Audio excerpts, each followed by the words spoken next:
are fine to have, but in the end, the question comes down to, I think, really how how likely is it that somebody is going to call your firm versus anybody else on their board for help with whatever topic they have, and I think that could serve as a single um,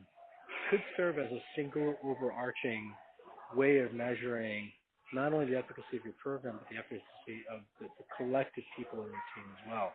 On an individual basis, I think it depends on the role that the services that providing themselves.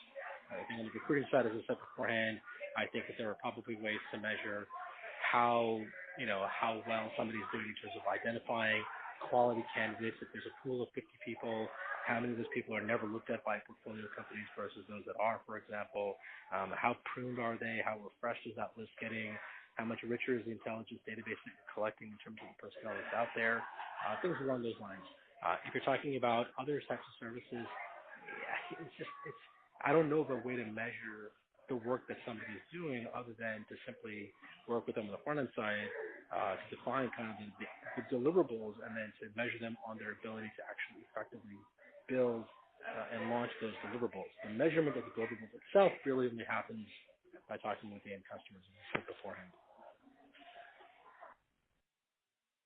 Okay, yeah, that's helpful. But what you were mentioning earlier sounds basically like an NPS. So how likely are they go back to you for help versus somebody else? That's right. Okay. That's right. I mean, right. in the end, that's really what good. you want, right? What you want is what you care about. I mean, the way I think about this is if you're going to offer services, the services are offered by a venture fund to help differentiate your fund from another fund that you're competing with. Why would anybody choose to take your dollars versus somebody else's dollars?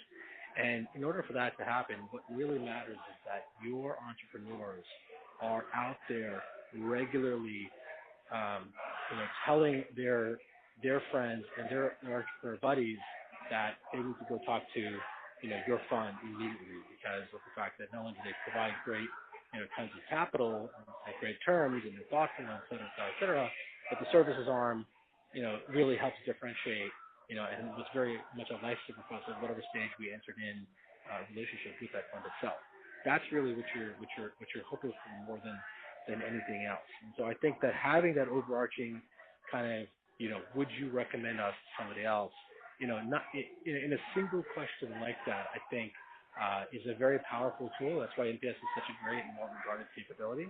But finding the equivalent for you in the venture world, I think would be awesome. But obviously, you want to peel underneath that and be able to go a little more deeper. Got it. Okay. And speaking of why an entrepreneur would choose one fund versus another, can you talk me through what from your point of view are like the top 3 considerations, and where does the availability of support services fall in that list of that prioritization? Yeah, I mean, it's no surprise.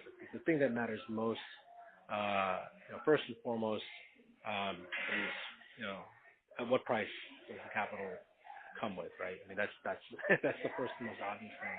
I think once you can get to a set of players that are in the ballpark that you're comfortable with, then it's really a matter of determining whether or not the partner that you're working with, whether he or she truly does understand what it is you're trying to do, and you believe can serve as a viable sounding board for you and for your team as you meet on a quarterly basis, and not more than that.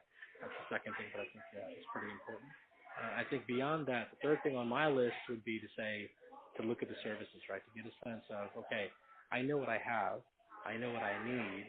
How quickly will this team be able to get me, joy on these other things that are open issues for me, whether it's staffing needs or other things along those lines, right? Or is it going to be the kind of thing? So how likely are they going to be able to help me with that?